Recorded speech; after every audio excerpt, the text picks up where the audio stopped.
I'm Carlyn Bushman, sales strategist, business consultant, and founder of Pop Academy. This is where we go behind the scenes with real founders to talk about what it actually takes to grow a business. There's no fluff, there's no filters, and there is absolutely no gatekeeping.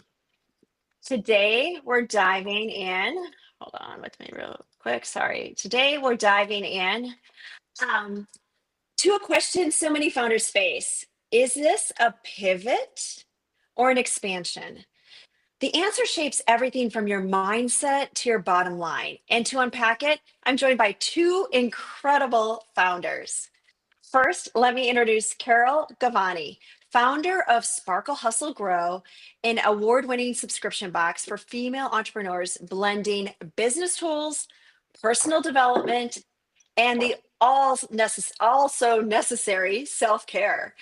And then Lisa Simone Richards, co founder and CEO of Pearl Spark Pages, a luxury stationery brand helping founders push past imposter syndrome through mindful self reflection. Wow, I'm in the best room ever. I could not be more grateful. And I apologize for that little pause. I had to mute the YouTube because it was talking to me as I was talking to you. So I was highly distracted. So that's real life. And that's no gatekeeping, no filters, and behind the scenes as we lean in. So I would like to start with both of you because I feel like the reason we decided to do this together is that it's twofold for sure. First of all, let's start with Carol. You have recently, and you can lean into this a little bit more, but you recently took over Sparkle Hustle Grow, Mhm. purchased it, right? And when you look at what you did, and that's a big step for so many founders when we think about buying a business and taking over something, can you talk to us about just about whether was that a pivot or an expansion? And then how Mm. is your approach to that? Oh, that's such a great question. For folks who don't know, I had a jewelry business before this, an intentional jewelry business that I ran together with my husband. And our first business together, so we had so many learnings in that. We sold e-commerce and then wholesale, product based, right? So I'm still in the product world. And you learn so many things along the way, right? It's definitely a journey. So when we were thinking about next steps, I was so burnt out, to be honest. I wanted something different. It was like the season of my life was looking for something new. And I think for me and my personal story, there's obviously there's a story attached to that. So I started the business because of my journey with infertility. Took me forever to have my second son. My second child. He's here. And I think by the time I was thinking about doing something different, it's like my son was in school, right? So it's like we were so ready to move on. And when Sparkle Hustle Grow came across our lap, we were not in the market for a subscription box at all. And in fact, my husband said, "This is not what we're doing. Like, we are not doing this. We don't know anything about it. It's a different wheelhouse." But the more we kind of peel back the layers, the more I physically like leaned in. Everything it stood for is what I stood for. I love the education piece. There's a book in every box. It's all about really moving your life forward, taking small moments, putting those learnings like into action. And then it's all about incremental steps. So I really love the education piece, the training piece, and then the gift to yourself. It's delightful. And so for me, it felt like it didn't feel like a pivot. It actually felt like a heart expansion. Like it was a heart expander for me. It was natural. I love that. And how long, and then we're gonna also pivot or lean into Lisa as well on this. How long did you give yourself to really nurture what you were going to lean into? Like I mean, you really shortened that journey for us quite a bit, I'm guessing, right? When you just riffed that all off, I'm like, "Oh, that felt like short, but I'm guessing it was longer where you just really let it develop. Tell me a little bit about that. Yeah, it's like when we were thinking about winding Asha Blooms down, the name of the jewelry business, we were thinking, well, what's next? Do we go back to corporate? Do we create something different? Do we what does that look like for us? Hmm. And it's the feeling, right, that keeps coming back. And it just, you wake up with it, you go to sleep with it. It's always there, right, in your mind, kind of percolating. So from that time period to the time we actually shut Asha Blooms down, I did not sell it. We just shut it down. Um, I mean, maybe close to a year. Mm. And there was an overlap of time of after officially becoming the new owners of this subscription box, Sparkle Hustle Grow, we were still running Asha Blooms. So that was a quarter. And that was a maddening quarter for me. But I knew it was going to come to an end, right? I it took time. It takes time. And I think, and this is why, Lisa, I love your journal. Mm. It really gives you space and a specific container with which you need to be still and reflect and really get honest with yourself. What is it that you want from your life? You've got one life. What do you want to Mm. create? Oh, So that's I kept so coming good. back to that and having discussion with my husband. Not always on Yeah. the same page, but right Yes. here we are. So Yes. And yeah, partners as both life partners and business partners, that's a whole nother conversation. We could probably, well, we can do a whole YouTube on that because that's real. Lisa, you can speak to that, I'm guessing, at a certain level as well. But let's talk about your role in all of this, since Carol did bring up your journal, and we had some really nice conversation before we jumped on this live together. When you're going through that season of discovery, right? That season of curiosity and self-reflection that you so beautifully put, Carol, you've really developed a tool for us, but that was not what you were involved with a year ago or 2 years ago or 3 years ago, right? So, looking at as you leaned into a product from your service based business, would you look at this as pivot or expansion? And then share a little bit about that journey with us too, because it's very interesting and I think we all feel it. So, I would love to hear more about that from you, Lisa. Y- Yeah, I'd be happy to share it. And I'm just like bursting with energy over here because like this conversation is such a manifestation. Like I have looked up to Sparkle, Hustle, and Grown Carol for like 7, 8 months now. Carlyn, I've known you through Entrepreneur, so to be sitting in your company is just such an honor. I'm so happy to be here. When I think about the word pivot, it makes me think more about my 20-year PR career. So I was in public relations for 20 years. For 10 of those, I've been an entrepreneur. So I was maybe working in-house at a company. I was working agency as an entrepreneur. I had an agency, I had a consultancy, I had a coaching business where I sold courses. So I would think that those were my pivots. I'd spent a few years doing an agency, then I shifted into consulting. So I found a few different ways to do PR, and I would think about those as my pivots. My expansion, absolutely the capacity to do more has grown. But when I think about is it a pivot or an expansion, I hope you'll forgive me for this, Carlyn, but I'd love to play with a different word because on the Yes. other side of my camera is my vision board. So what I'm looking at back there, my word of the year is placed it in the center and it's rebirth. So I was really Mm. thinking into like, when I decided to switch careers, and this was like an inkling of an idea in September. And then by November, December, it was like, this is a hard left we're going to be making. I was really thinking into who do I want to be in 2025? What do I want my life to look like? What do I want my business to look like? And some of those things obviously have stayed the same. I'm very happy in my life, which I'm grateful for, but I was feeling lack in that professional space. And I didn't necessarily want to continue evolving what had already been there. Like, of course, the skills are still there. The person who got me to there is helping me get to where I am now. But it was just a complete rebirth this year. I remember as I was planning the launch for the Kickstarter campaign that we did to raise funds to manufacture the Female Founders Journal, in my agenda, so I'm a paper girl through and through, and I have my paper agenda every Sunday. I sit down and write out my week so I know what's going on. And I can't remember exactly what the specific date was, but it was a Monday in January that I was going to update the Instagram bios. I was going to update the LinkedIn profile. And I remember how uncomfortable I felt doing that because, like, everybody has known me for one person for so long. Like, what would they think of me?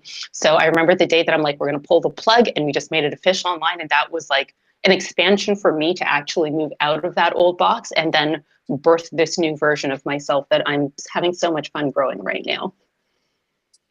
I love that word rebirth, and I love adding that. So we've got pivot because you did a hard pivot, right? And then expansion and rebirth. I love that. And to me, the word that comes to mind if we're talking about words is audacious.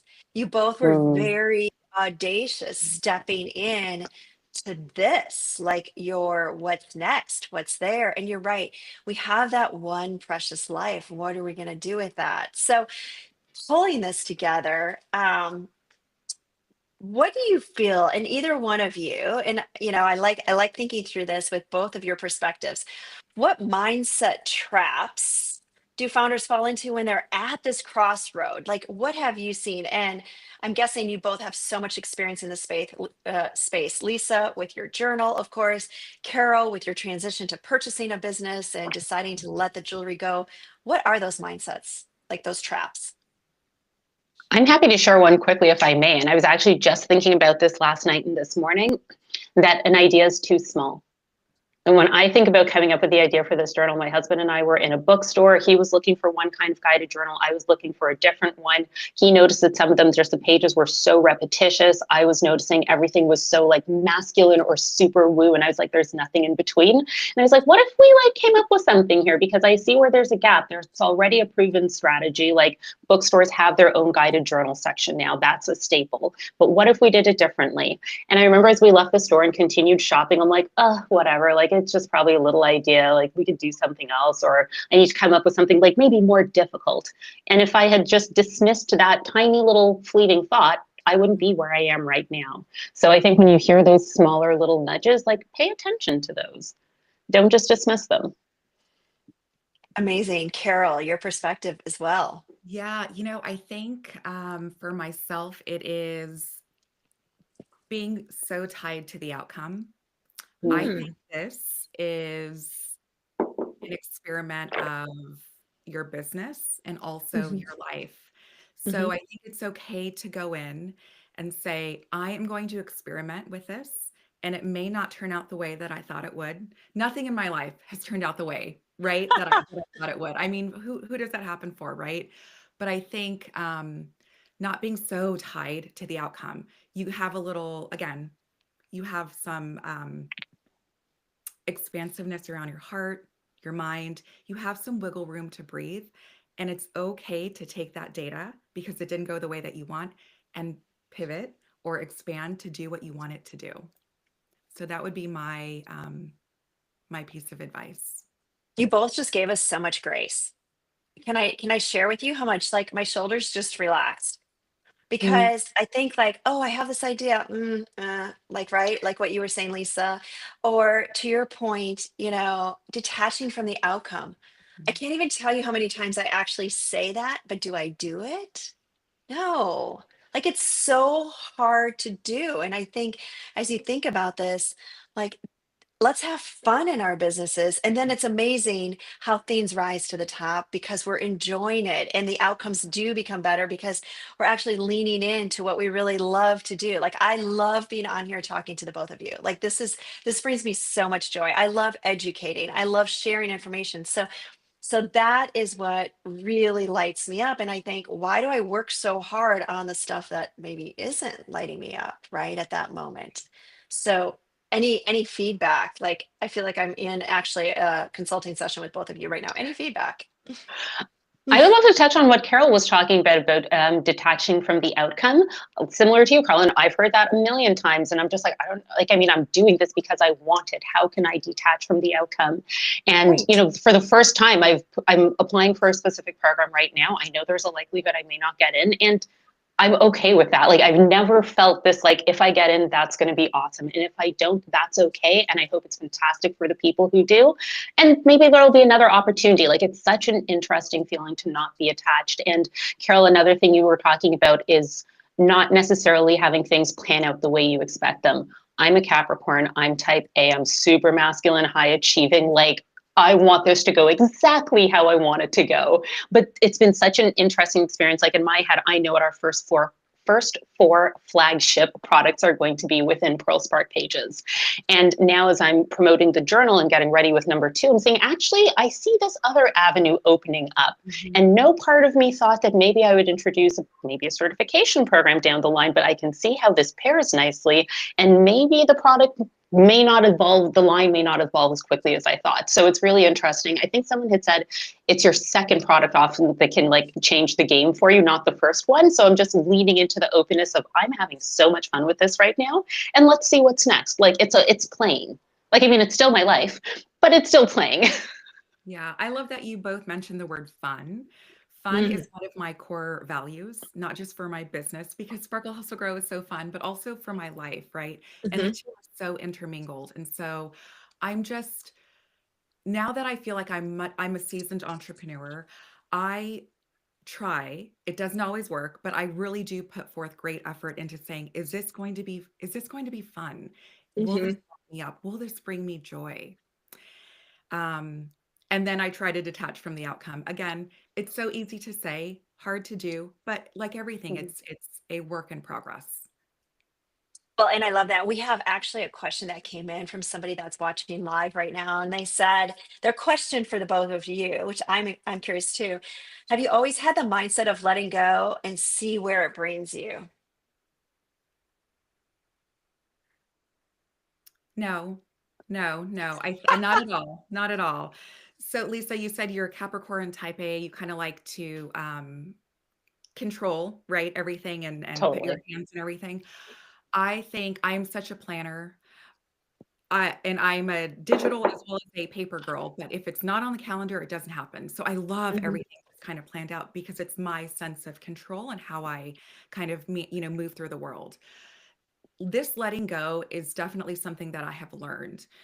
Didn't really embrace it in the corporate world. I have a corporate background, but I think just because of the experiences that you go through as you age and you go through your life and things don't go the way that, again, that you have planned or envisioned or so desperately hoped for, it is just something I have learned. It's like a learned skill, right?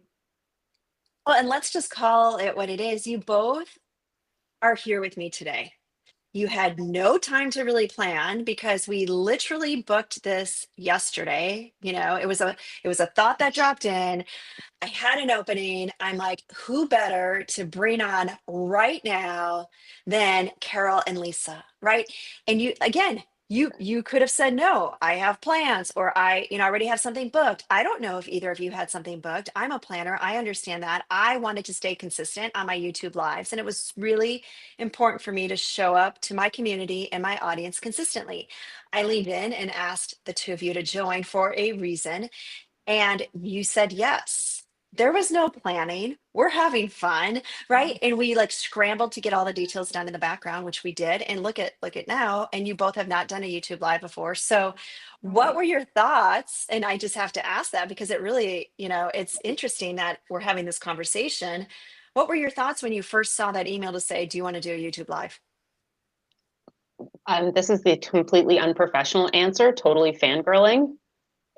I don't know if you saw my Instagram story last night, but I was literally doing chores and I was on YouTube like, oh, what should I watch next? And I subscribed to your channel, Carlyn. Like, I do watch your content. So when I clicked on subscriptions and saw my face as an upcoming video, I was like, oh my God, that is so cool. So I was just nothing but excitement. And I also love something that you're highlighting is something that's really interesting through the journaling process is giving yourself new stories and shifting what you constantly tell yourself. So like we were saying, I'm a super planner. Carol, I'm digital with my Google Calendar. I've got my physical copy as well. And then like you said, this came up spontaneously and I jumped in. So like, oh, okay, so I am organized and planned, but I can be spontaneous. And so it's like, oh, all right, so I can't just tell myself a story. Yeah, no, I'm a total type A plan. Like that's my dominant strength for sure, but I'm totally open to something like popping up. And are you having fun? I'm having a lot of fun, obviously. I know I put you on the spot. It's funny. My husband will hear my calls upstairs and be like, how come you always sound like you're having such a good time? Like mine are just like all business and you're just laughing and having a great time. Like, no, this is business, but we have fun. Yes. Imagine that. Carol, your comments on this planning. I saw the email and I was like, I again physically moved in. I must be like a somatic kind of person, like body, and I have to feel it in my soul. Mhm. And I physically moved in, leaned into the laptop, and I was like, hell freaking yes. Never done a YouTube live. I don't know the tech aspect of it. I don't even know how you do it, but you made it so easy for us. So all I had to do was click a button, right? Amazing. Well, that's Yeah. because I have an incredible woman behind the scenes, Michaela, who helps me with all of that. So I have to give her a shout out. Yes, big hearts to Michaela. Okay, so let's really talk about this connection because we're talking about expansion. We're talking about pivoting, rebirth, audacious comes to mind, spontaneous, fun, joy. And I have to tell you, the one thing I thought about, which is so perfect, I can't even believe the timing. It's actually insane to me, and serendipitous at the same moment. I've just used so many words, I know. But your journal. So I feel like so many of us are going through rebirths or expansions or potential pivots, right? Nice. And Lisa, yay us. Your journal really allows the quiet. It allows what Carol described when she sat and really thought about the next, version of what she was going to step into and had conversations with her husband, of course, right? So the prompts in here are just really game changing. And I know that word can Thank be you. overplayed, but I really feel like it causes me to think. And the one thing I wrote in my Amazon review, by the way, was your prompts are so good that I like to journal, but there's days, let's be honest, where I sit down and I'm like, I actually have no idea what in the world to write. Like I know it's good for me. I know I need to open up my brain, but I'm 100% stuck. So stuck that I can't even just free form. The artist's way, they're like free form. And I'm like, Three it scares pages. me. Yeah. So I wanted to really talk about that, right? And how you came to the prompts in here that are so well thought out. Can you just like dive into that a bit? Yeah, I created the journal because I needed it. And there are three key things that my hope is that this journal positively affects female founders with. The first one is to push past imposter syndrome. I never say overcome it because as entrepreneurs, we're always doing something new. We're starting businesses, we're scaling businesses, we're selling businesses, we're buying businesses. We're doing things we haven't done before. So that imposter syndrome is going to come up. So I want this journal to help people push past it to get to the other side. Fear, you can be here with me. You can't drive, but you can sit in the passenger seat. The second thing that I wanted to do is something I've always been complimented on my whole life is how confident I seem. Oh, Lisa, you have it together, etc. Thank you. I appreciate that. I can pull it together, but absolutely no one knows what's going on in my head. And I wanted a tool that would help me genuinely feel as confident on the inside, as I seem to everybody else.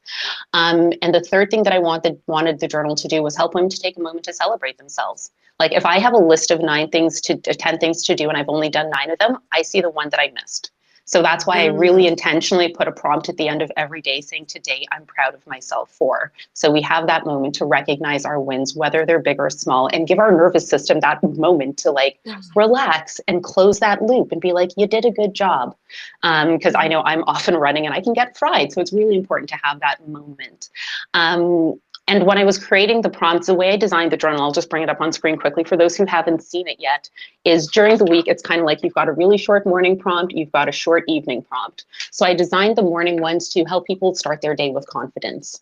In the beginning of the journal, I talk about like the frameworks there. And the first one is it follows the letters BRAGS. So you brag on yourself in the morning and you reaffirm your strength. You have a growth mindset.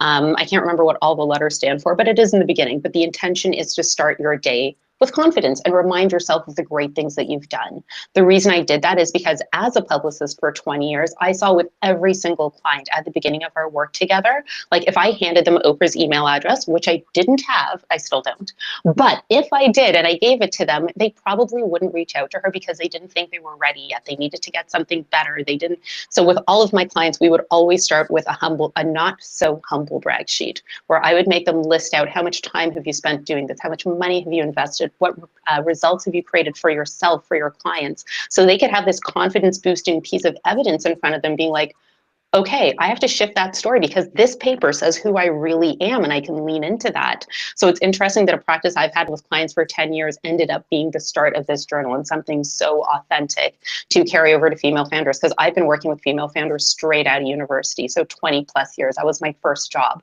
So having worked with them my entire life, there are certain similarities that I saw. And I was like, I think this is really an opportunity to strengthen self-belief, because once we believe in ourselves, even just 1% more every day, the way we show up in our work changes. What we believe is possible, what we can do, absolutely shifts. So I wanted women to have a moment every morning before you open your laptop, take 5 seconds for intention, answer that prompt, and it just quietly shifts the way you move through the day. And those little micro moments, like how I could have easily ignored that idea for this business, and here I am like 10 months later.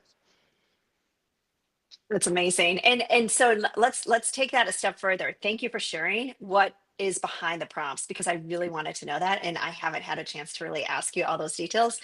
Being part of some of the market research and the acknowledgement, thank you, which is so special, but really like diving into it now in its full form. And then you connect with Carol, which I feel like the two of you, and like you, I'm fangirling at the same time. The two of you together is like this powerful team. So talk to us a little bit, Carol. How did this all come to be a little? And maybe this will be great insight, I'm hoping, for others to really build these collaborations with other female founders. So talk about that a bit. So we have our box is filled with a book or a journal and other fun products. And we are always on the hunt for amazing, incredible items to include. Every month is a different theme. And a while back, Lisa had reached out to me just via Instagram. And I think it may have just been a message. I'm not quite sure. And I believe, Lisa, you reached out again, but this time I think you attached a video to it. And I was so taken with your I could just feel like the honesty, I could feel the sincerity, I could feel how much you believed in your product, that I wanted to learn more. And we started a conversation. You immediately said, I will send you this journal.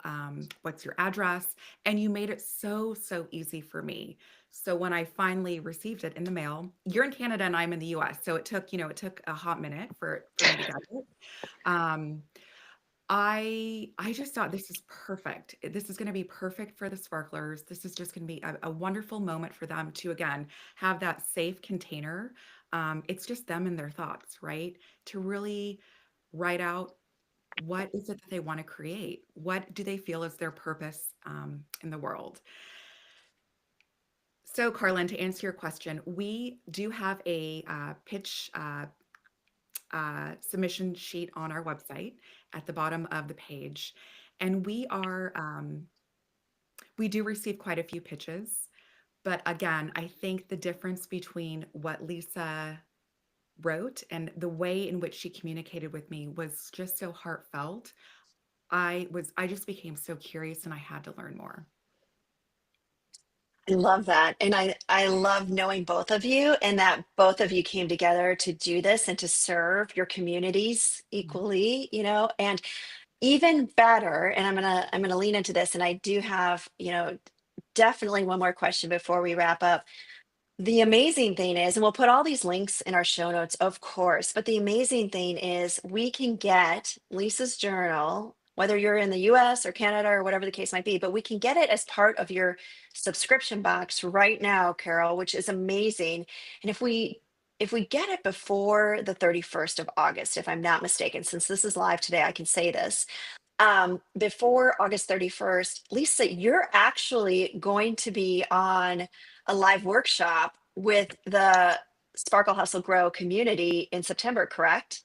I am. I'm so excited. I'm just checking the date on my calendar there. It's September 16th that we get to do a journaling workshop together. So I love to, and I'm just starting to introduce virtual and in-person workshops.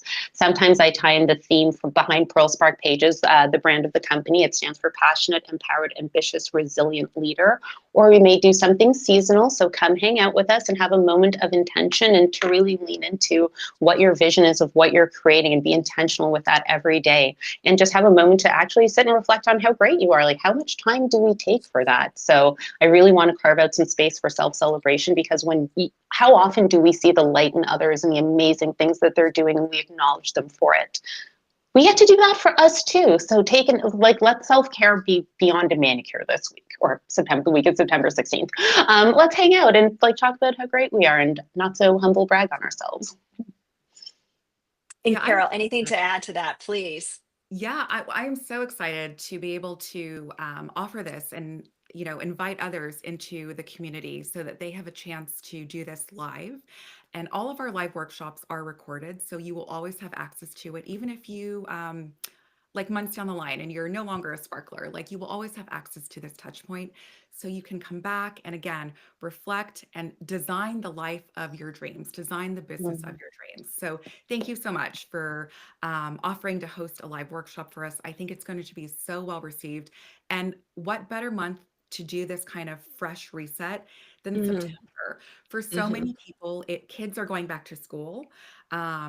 Fall is kind of like a new mini new year, so it's a time to, again, reflect, jot down your goals, and really go after them step by step. So for anyone out there who is interested, you have until the end of this month, August 31st, to reserve your box for the next month. And then you'll receive the Sparkle Hustle Grow box at your doorstep sometime the first week of the month. So exciting. I can't wait to be part of that workshop. And you've shared so much of who you are in this, Lisa. You've shared so much of what we can be part of. Carol, once a sparkler, always a sparkler, I would like to say. So always like to be in that community amongst incredible humans that I learn from. My last question for both of you is, what is one sign? And I'm not trying to leave on the negative, but I think this is something that also is very important. I don't want to go away from addressing this. What is one sign a founder should not pivot? Like, what is something where you're like, don't pivot. You're in the right space. It just is what's a sign? Can you answer something like that? I don't know if it's a sign per se, but consistency is so important, and it can get boring and it might be like, oh, let's do something new, shiny and object syndrome squirrel. But the consistency is so important to be able to get to the end goal, like just restarting all the time. Like, again, if something doesn't feel right, shift. You know what I mean? It was hard to walk away from something I did for 20 years. But having that consistency and follow through, I think is going to make such a big difference for founders. And Amazing. I'm going to echo off of that. I think you have to give something, it's due diligence. You can't just say, this is what I'm going to do this week, and next week I'm going to start a new business, and then I'm going to become a chef, and I'm going to do all these things. Like you have to give it space. It needs time to grow. And after a certain amount of time, who knows what that is, it's up to you and data points, then you can decide if you're pivoting or expanding. Love that. I love that. Well, thank you, both of you, for expanding into YouTube Live with me on very short notice and saying, we can do this. We can lean in and spend, the time together today. So I really appreciate this. And truly, this is what No Gatekeeping is about: real strategies, truly real stories and tools that help founders lead with intention. Subscribe so you don't miss what's next, and we'll see you consistently next Thursday. Thank you and have a lovely day. Thanks, Carlyn.